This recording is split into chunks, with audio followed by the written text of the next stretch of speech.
शाही महल की फिजा में सुकून और रौनक थी, लेकिन शहजादी जन्नत के दिल में हमेशा एक बोझ सा रहता। वो नाजुक तबीयत की मालिक, बेपनाह खूबसूरत रूह की वारिस थी, लेकिन उसकी जिस्मानी बनावट लोगों की नज़र में एक मसखरा बन चुकी थी। हर दरसगाह, हर बाज़म, हर जलसा, वहां उसकी हंसी उड़ाई जाती। मोटी शहजादी आ गई, ये जुमला जैसे उसका नाम बन गया हो। हालांकि उसके लबों पर अक्सर मुस्कुराहट होती, लेकिन दिल की गहराई में चुभने वाले तंज उसे रुला देते। उसकी मां मलिका सुहाना अक्सर उसे तसल्ली देती, तू हमारी जान है जन्नत, तू वो फूल है जो कांटों में भी महकता है। लेकिन ये अल्फाज भी कभी कभी उस जख्म पर मरहम न बन पाते जो हर रोज ताज़ा होते। जन्नत किताबों की शौकीन थी। वो अक्सर अकेले में फलसफा पढ़ा करती और तसव्वुर में ऐसे जहां बसा लेती जहां उसे कोई न चिढ़ाता। उसे गुफ्तगू का शौका था, लेकिन जब लोग उस पर हंसते वो खामोश हो जाती। एक रोज वो महल की पुरानी लाइब्रेरी में गई। वहां एक बहुत पुरानी किताब मिली, सुनहरी जिल्द वाली। उस किताब के पहले सफ़े पर लिखा था, हक़ीक़त तुझमें है, तलाश बाहर न कर। उसे लगा जैसे किसी ने उसके दिल की बात कह दी हो। उसी रात जब वो सो रही थी, एक अजनबी सी रोशनी उसकी पलकों पर आकर ठहर गई। उस रोशनी से एक सदा आई, शहजादी जन्नत, तू वो है जो जानती नहीं तू क्या है। वो घबरा गई। कौन है? ये आवाज़ कहाँ से आई? रोशनी में एक धुंधली सी साया नुमाया हुआ और फिर गायब हो गया। सुबह उसकी आंखों में एक अजीब सी चमक थी। कुछ था जो बदल रहा था, अंदर ही अंदर। शहजादी जन्नत सुबह बिस्तर से उठी तो दिल में एक अजीब सी बेचैनी थी। वो अब तक उस रोशनी और आवाज़ के बारे में सोच रही थी। उसके रेशमी पर्दों से छनकर आती सुबह की धूप भी आज कुछ मुख्तलिफ मालूम हो रही थी। वो उठी, अपना रेशमी लिबास पहना और महल के उस हिस्से की तरफ चली जहां पुरानी किताबें रखी थीं। उस सुनहरी जिल्द वाली किताब को उसने फिर उठाया। जैसे ही उंगलियां उसके सफ़ों से टकराईं, किताब खुद ब खुद पलटने लगी। एक सफ़हा खुला जिस पर लिखा था, हर इंसान के अंदर एक ताकत होती है, लेकिन वो सिर्फ उसी को हासिल होती है जो खुद को कबूल करे। जन्नत की आंखें भर आईं। क्या मैं खुद को कबूल नहीं करती? उसने आईने में अपनी शक्ल देखी, गोल चेहरा, मासूम आंखें और वो जिस्म जिसे लोग ताना देते थे। लेकिन उस आईने में आज उसे एक औरत नहीं, एक जलता हुआ चरागा नजर आया। वो किताब लेकर अपने कमरे में लौट आई। पूरे दिन उसे कुछ महसूस होता रहा, कभी हवा में कुछ हरकत, कभी दीवार से उठती रोशनी, कभी अजनबी सरगोशियां। रात ढली तो वो चुपचाप बालकनी में बैठ गई। सितारे साफ थे, चांद बेहद करीब। तभी वही रोशनी फिर से आई। इस बार वो डरने की बजाय सीधी खड़ी हुई। तू कौन है? जन्नत ने पूछा। रोशनी से एक नरम लहजा उभरा, मैं तेरी अपनी ताकत हूं, मैं तेरे अंदर हूं, लेकिन तूने मुझे कभी पुकारा नहीं। क्या मैं जादूगरा हूं? उसने हौले से पूछा। तू एक शहजादी है और हर असल शहजादी अपने अंदर की ताकत से वाकिफ होती है। तुझमें जादू है, महज रोशनी का नहीं, नरमी, इखलास और मोहब्बत का। जन्नत की आंखों में अब आंसू नहीं थे। पहली बार उसे अपने वजूद पर फख्र महसूस हुआ। सुबह होते ही शहजादी जन्नत की आंखों में एक नई रोशनी थी। वो अब पहले जैसी नहीं रही थी। उसके अंदर एक सुकून था, एक यकीन था जो पहले कभी नहीं था। मगर वो जानती थी कि अभी सब कुछ सामने नहीं आया। उसकी ताकतें, उसका मकसद और वो रोशनी, ये सब अब भी रहस्य थे। उसने किताब को फिर से खोला। इस बार एक नया सफ़नहा खुला जिस पर लफ्ज़ थे, इम्तिहान से पहले कोई हकीकत वाजह नहीं होती। वो सोच में डूब गई। क्या मुझे अब कोई इम्तिहान देना होगा? उसी वक्त महल में एक हलचल मच गई। वज़ीर आज़म की बेटी को अचानक कोई अजीब बीमारी लग गई थी, जिसमें जिस्म स्याह होता जाता और सांसें भारी होने लगतीं। तमाम हकीम, तबीब और रूहानी इलाज करने वाले नाकाम हो चुके थे। जन्नत को किसी ने कुछ नहीं कहा, लेकिन उसका दिल बेचैन हो गया। उसके कदम खुद ब खुद उस कमरे की तरफ बढ़े जहां वो बीमार लड़की पड़ी थी। कमरे में दाखिल होते ही सब हैरान हो गए। शहजादी, यहां क्यों तशरीफ लाई हैं? एक तबीब ने अदब से पूछा। जन्नत ने कुछ नहीं कहा। वो सीधी लड़की के पास गई, उसकी हथेली लड़की की हथेली पर रखी। फिर उसने आंखें बंद कीं। एक हल्की सी गर्मी उसके सीने से निकली और हथेली से होते हुए लड़की के जिस्म में दाखिल हो गई। सबकी आंखें खुली की खुली रह गईं। बीमार लड़की ने आंखें खोलीं और गहरी सांस ली। मां, उसने कहा और फिर उठकर बैठ गई।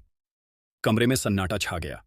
सबने जन्नत की तरफ देखा, जैसे पहली बार देखा हो।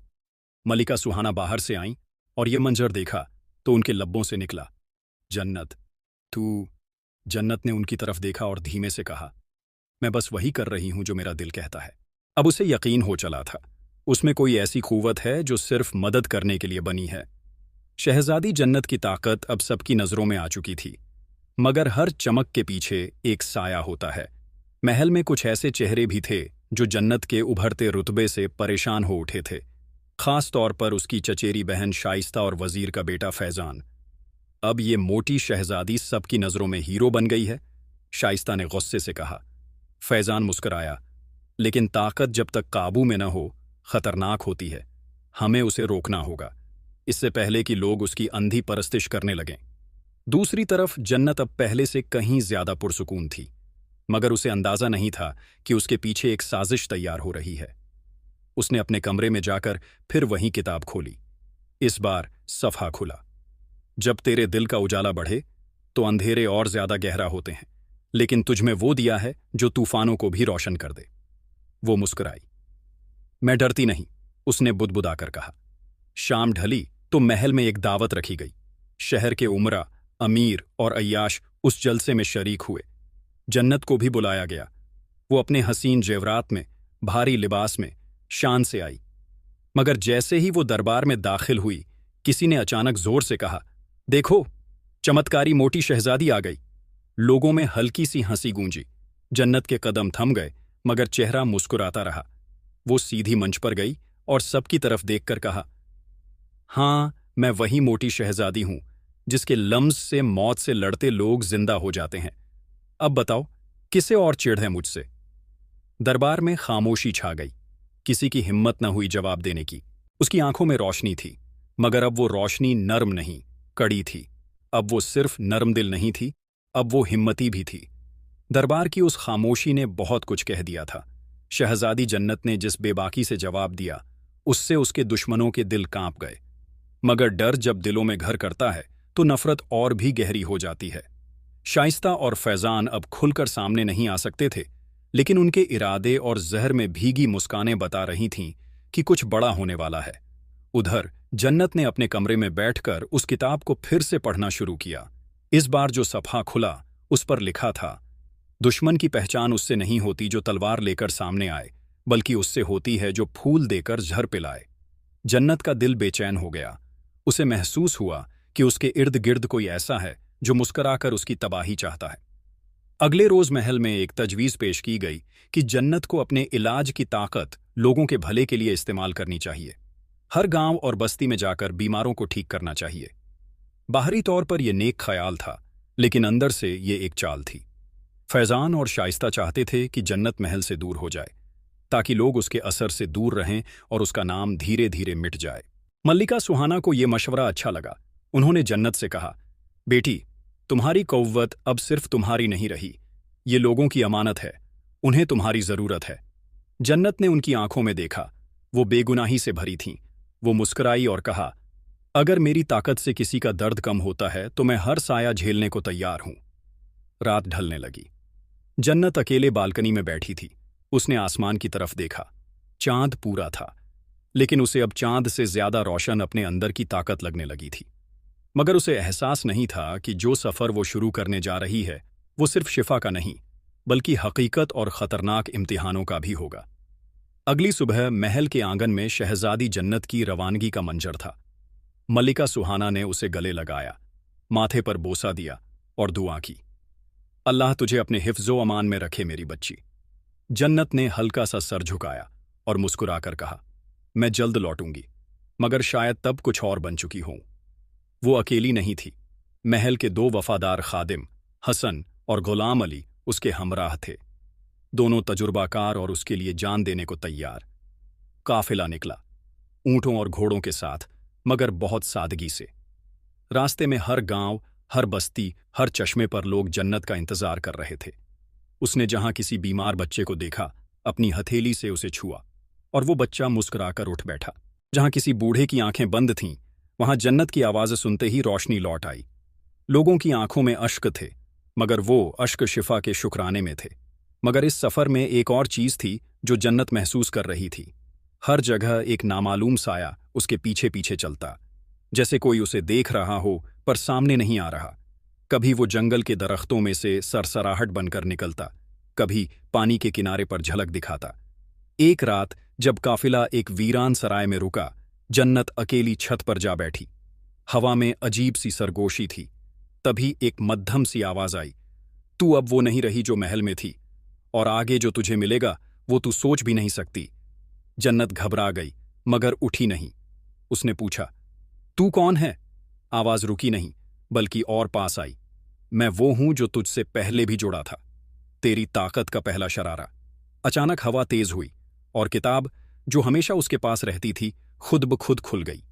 एक नया सफ़ा था और उस पर सिर्फ एक लफ्ज लिखा था, हिफाजत। जन्नत ने उस लफ्ज को देर तक देखा। हिफाजत, मगर ये हिफाजत किसकी थी? उसकी, उसकी कव्वत की, या फिर उस राज की जो अब तक उससे छुपा रखा गया था? सुबह हुई, सफर फिर शुरू हुआ, मगर अब जन्नत का दिल बेचैन रहने लगा था। हर जगह उसे महसूस होता कि कोई उसका पीछा कर रहा है। उसकी आंखें अक्सर पीछे पलट जातीं मगर नजरों में कोई चेहरा नहीं आता।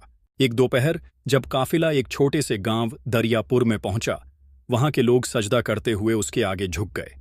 गांव की मुखबिरा, एक अधेड़ उम्र की औरत, सामने आई और कहा, शहजादी, हमारी मासूम बच्चियां रोज रात को गायब हो रही हैं और किसी को पता नहीं कि कहाँ जाती हैं। जन्नत चौंकी, कब से ऐसा हो रहा है? पिछले चंद हफ्तों से, औरत ने जवाब दिया, और लोग कहते हैं ये किसी जादू का असर है। जन्नत ने वो रात वहीं रुकने का फैसला किया। आधी रात के वक्त उसने महसूस किया कि हवा बदल गई है। कुछ अजीब सा सन्नाटा था, जैसे सब कुछ थम गया हो। उसने खिड़की से बाहर देखा। 4 लड़कियां अंधे साए में डूबते हुए एक कुएं की तरफ बढ़ रही थीं।